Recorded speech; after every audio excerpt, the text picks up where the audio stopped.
हमारे सहयोगी सोहित ने राहुल नार्वेकर से बात की है, वो आपको सुनवाते हैं। हमारे साथ महाराष्ट्र विधानसभा के स्पीकर राहुल नार्वेकर मौजूद हैं। सर, अहम फैसला आना है सुप्रीम कोर्ट की ओर से, जिसमें 16 विधायक, जिसमें महाराष्ट्र के मुख्यमंत्री हैं, उनका भविष्य भी तय किया जाएगा। इस फैसले को आप किस तरह से देखते हैं?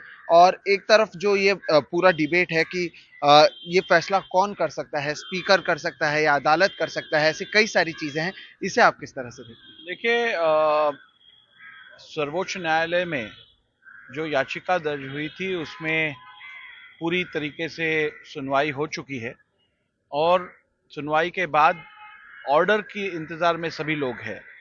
मैंने इसके पहले भी कहा है कि भारत के संविधान में ये स्पष्ट रूप से प्राविधान है कि डिस्क्वालिफिकेशन के संदर्भ का निर्णय और ये पिटीशन चलाने का काम ये विधानसभा अध्यक्ष और केवल विधानसभा अध्यक्ष का ही होता है। और हमारे संविधान में न्याय व्यवस्था यानी जुडिशरी, कार्यकारी मंडल यानी एग्जीक्यूटिव और विधिमंडल यानी लेजिस्लेचर, इन तीनों को अपनी अपनी दायरे में रहकर काम करने का आदेश दिया गया है। और इसीलिए जुडिशियल कॉन्स्टिट्यूशनल डिसिप्लिन का कहीं भी ब्रीच नहीं होगा, इसका मुझे विश्वास है। भारत की जुडिशरी ये बहुत ही वाइब्रेंट और जिम्मेदार जुडिशरी है और इसीलिए मुझे पूरा यकीन है कि कॉन्स्टिट्यूशनल मैंडेट और कॉन्स्टिट्यूशनल डिसिप्लिन को कहीं भी तोड़ा नहीं जाएगा और विधानसभा अध्यक्ष ही इस विषय का निर्णय करेंगे।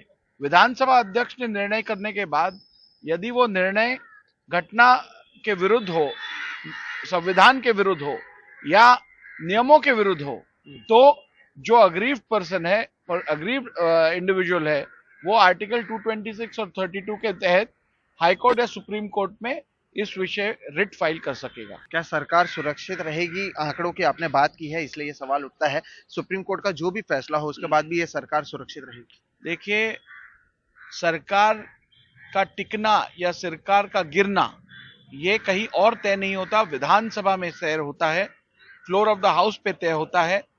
मेरे कार्यकाल में पिछले कुछ महीने पहले जब सरकार बनी तब सरकार ने अपना स्पष्ट बहुमत सिद्ध किया था और जो आंकड़े उस वक्त दिखाई दिए उसके बाद मैं पूरे विश्वास से कह सकता हूं कि उन आंकड़ों के आधार पर सरकार को किसी भी प्रकार का धोखा नहीं है।